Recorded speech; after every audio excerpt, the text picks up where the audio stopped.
Shri Shyamraj, P Shyamraj കേൾക്കാമെങ്കിൽ ഈ പ്രതിപക്ഷം പ്രത്യേകിച്ചും കോൺഗ്രസ് ഉന്നയിക്കുന്നത് തൊഴിലവസരങ്ങൾ കൃത്യമായി അത് നൽകാൻ സർക്കാരിന് കഴിഞ്ഞിട്ടില്ല. കാരണം തുടർ സർക്കാരാണ്. കഴിഞ്ഞ സർക്കാരിൻ്റെ ഇത് നോക്കുമ്പോൾ കഴിഞ്ഞ സർക്കാർ നടത്തിയ പ്രഖ്യാപനങ്ങൾ വീണ്ടും ആവർത്തിക്കുകയാണ്. തൊഴിലവസരങ്ങളില്ല എന്നുള്ള പരാതികളൊക്കെയാണ് അവർ ഉന്നയിക്കുന്നത്. പ്രധാനമായും തൊഴിലവസരം എന്ന് പറയുന്നത് കൂടുതൽ വ്യവസായങ്ങൾ വരിക, സർക്കാർ സ്ഥാപനങ്ങൾ മാത്രമല്ലല്ലോ, മറ്റ് സ്ഥാപനങ്ങളിലും അല്ലെങ്കിൽ കാർഷിക മേഖലയിലടക്കം വിവിധ മേഖലകളിൽ തൊഴിൽ അവസരം വർദ്ധിപ്പിക്കുക എന്നുള്ളതാണ്. പക്ഷേ ഇവിടെ നമ്മൾ കാണേണ്ടത് ഈ ബജറ്റിൽ ഈ നിർമ്മല സീതാരാമൻ്റെ 7ാമത്തെ ബജറ്റാണെങ്കിൽ പോലും യുവാക്കൾക്കും വിദ്യാർത്ഥികൾക്കും ഇത്ര പരിഗണന കിട്ടിയ ഒരു ബജറ്റ് എന്നുള്ള നിലയിൽ ഇതിനെ കാണേണ്ടതില്ലേ? കാരണം പ്രത്യേകിച്ചും ഈ വിദ്യാഭ്യാസ വായ്പ അത് 10 ലക്ഷം വരെയായി ഉയർത്തുന്നു. അതേപോലെ തന്നെ അവർക്ക് ഈ പറഞ്ഞ ഇന്റേൺഷിപ്പ് ഉറപ്പാക്കുന്നു. തൊഴിൽ കിട്ടിയാൽ തന്നെ അവരുടെ EPF സംവിധാനം അത് ഉറപ്പാക്കുന്നു. ആദ്യത്തെ ശമ്പളം തന്നെ സർക്കാർ കൊടുക്കാമെന്ന് ഉറപ്പ് നൽകുന്നു. ഇത്തരത്തിൽ യുവജനങ്ങളോട് ചേർന്ന് നിൽക്കുന്ന അല്ലെങ്കിൽ യുവജനങ്ങളെ ചേർത്ത് പിടിക്കുന്ന ഒരു സമീപനം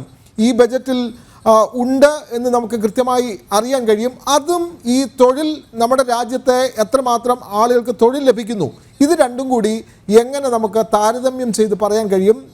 ശ്രീ പി ശ്യാംരാജ്, BJP.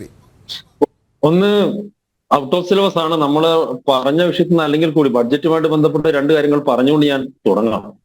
ഒന്ന്, ഇന്നലെയും മിനിയാന്നൊക്കെയായിട്ട് 1-2 ദിവസങ്ങളായിട്ട് കേരളത്തിലെ കമ്മ്യൂണിസ്റ്റ് പാർട്ടി അതോടൊപ്പം കോൺഗ്രസ് പാർട്ടിയൊക്കെ തന്നെ സർക്കാർ ഖജനാവിൽ ആവശ്യത്തിന് പണമുണ്ടല്ലോ, 2.5 ലക്ഷം കോടി രൂപ ഉണ്ടല്ലോ എന്നൊക്കെ ഇങ്ങനെ പറഞ്ഞുകൊണ്ടേയിരിക്കുകയാണ്. ഈ പറയുന്നതിൽ എന്തായാലും BJPക്ക് സന്തോഷമുണ്ട്. കാരണം കഴിഞ്ഞ 7-8 വർഷക്കാലം നിർമ്മല സീതാരാമൻ കൃത്യമായിട്ട് ഖജനാവ് സൂക്ഷിച്ചതുകൊണ്ടും സാമ്പത്തിക രംഗത്ത് കൃത്യമായിട്ട് BJP സർക്കാർ, NDA സർക്കാർ ഇടപെട്ടതൊക്കെ കൊണ്ടിട്ടാണ് ഇപ്പോഴത്തെ കമ്മ്യൂണിസ്റ്റുകാർക്കും കോൺഗ്രസ്സുകാർക്ക് ഈ 2.5 ലക്ഷം കോടി ഉണ്ടല്ലോ എന്ന് പറയാൻ വേണ്ടിയിട്ട് കഴിയുന്നത്. അതാണ് ഒന്നാമത്തെ പോയിന്റ്.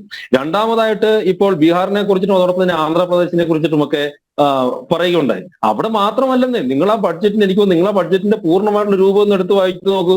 ഇപ്പോ ഹൈദരാബാദിനെ അതോടൊപ്പം തന്നെ ബാംഗ്ലൂരിനെ നമ്മൾ ബന്ധിപ്പിക്കുന്ന വ്യാവസായിക ഇടനാഴി വരാൻ വേണ്ടിയിട്ട് പോകുന്നു. ഹൈദരാബാദ് തെലങ്കാന ഭരിക്കുന്ന BJP ആണ്, കർണാടകം ഭരിക്കുന്ന BJP ആണ്. ഈ രണ്ട് സംസ്ഥാനങ്ങളിലെയും സർക്കാർ കോൺഗ്രസ് പാർട്ടിയാണെന്നേ.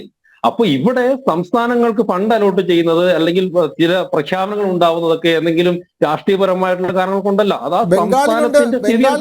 പ്രത്യേക സഹായ പദ്ധതിയുടെ പട്ടികയിൽ ബംഗാളിലുണ്ട്. അല്ല, ഗുജറാത്തിനില്ലല്ലോ. BJP ഭരിക്കുന്ന ഗുജറാത്തിനുണ്ടോ? BJP ഭരിക്കുന്ന ഉത്തർപ്രദേശിനുണ്ടോ? BJP ഭരിക്കുന്ന മധ്യപ്രദേശിന് രാജസ്ഥാനുണ്ടോ?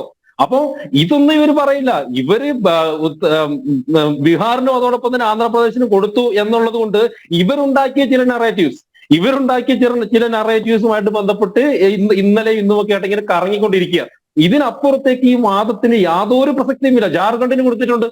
അപ്പൊ അങ്ങനെ എല്ലാ പിന്നോക്ക ഒഡീഷയ്ക്ക് കൊടുത്തിട്ടുണ്ട്. ഇപ്പോഴാണ് BJPയുടെ സർക്കാർ വന്നിട്ടുള്ളത്. അപ്പോ പിന്നോക്കം നിൽക്കുന്ന എല്ലാ സംസ്ഥാനങ്ങൾക്കും വിവിധ രീതിയിലുള്ള പിന്തുണ, സാമ്പത്തികമായിട്ടുള്ള പാക്കേജുകളും പിന്തുണയും പ്രഖ്യാപിച്ചിട്ടുണ്ട്. നമുക്ക് യുവജനങ്ങളിലേക്ക് വരാം. ശ്യാംരാജ്, യുവജനങ്ങൾക്ക് എത്രമാത്രം ഗുണകരമാണ് ഈ ബജറ്റിലെ നിർദ്ദേശങ്ങൾ? അതിലേക്ക് വരാം. അതിലോട്ടാണ് ഞാൻ വരുന്നത്. നോക്കൂ, ഇന്ത്യയുടെ മുഴുവൻ ജനസംഖ്യ എന്ന് പറയുന്ന അവസാനമായിട്ട് നമുക്ക് കിട്ടിയ ഏകദേശം 142 കോടിയാണ്. ഈ 142 കോടിയാണ് നമ്മൾ മനസ്സിലാക്കണം. ഈ ഒരു ഇടതുപക്ഷം ഉണ്ടാക്കിയിട്ടിട്ടുള്ള ഒരു നറേറ്റീവിന്റെ ഭാഗമായിട്ടാണോ എന്നറിയില്ല.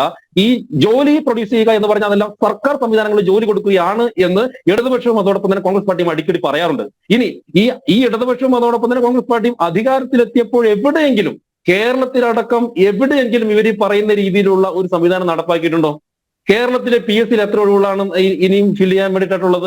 ഇനി കേരളത്തിലെ PSC പരീക്ഷകൾ എങ്ങനെയാണ് നടക്കുന്നത്? ഈ ഇടതുപക്ഷത്തിന്റെ ആളുകൾ, ഈ നസീമിനെ പോലുള്ള ആളുകളൊക്കെ വന്നിട്ട് അവരെ കോപ്പി അടിക്കാൻ സഹായിച്ചിട്ട് അവരുടെ ആളുകൾ പോലീസ് സർവീസിൽ പോലും കയറുന്ന രീതിയിലുള്ള ഒരു സംവിധാനമാണ് കേരളത്തിൽ നടക്കുന്നത്. അപ്പോൾ ഇവർക്ക് ഇനി കോൺഗ്രസ് പാർട്ടി വർഷം കുറെ 10-20 കൊല്ലം അവർ ഈ രാജ്യം ഭരിച്ചില്ലേ? ഈ രാജ്യത്ത് എത്ര വേക്കൻസി അവർക്ക് ഫില്ല് ചെയ്യാൻ വേണ്ടി സാധിച്ചു. പക്ഷെ ഇവിടെ ശ്രദ്ധിക്കേണ്ട ഒരു കാര്യം, 1ാം മോദി സർക്കാർ വന്നത് മുതൽ ഈ കഴിഞ്ഞ 2ാം മോദി സർക്കാരിന്റെ അവസാന കാലം വരെ 45 കോടി മുദ്രാ ലോണുകളാണ് ഇതുവരെ വിതരണം ചെയ്തിട്ടുള്ളത്. ഈ 45 കോടി എന്ന് പറയുന്നത് എത്ര വലിയ നമ്പറാണ്, ചെറിയ കാര്യം എന്നാണ് പറയുന്നത്. അമേരിക്കയുടെ മുഴുവൻ പോപ്പുലേഷൻ എന്ന് പറയുന്നത് 32 കോടിയാണ്.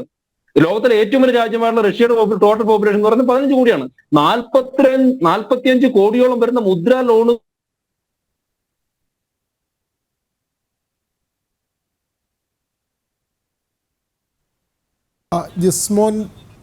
ശതമാനത്തിലധികം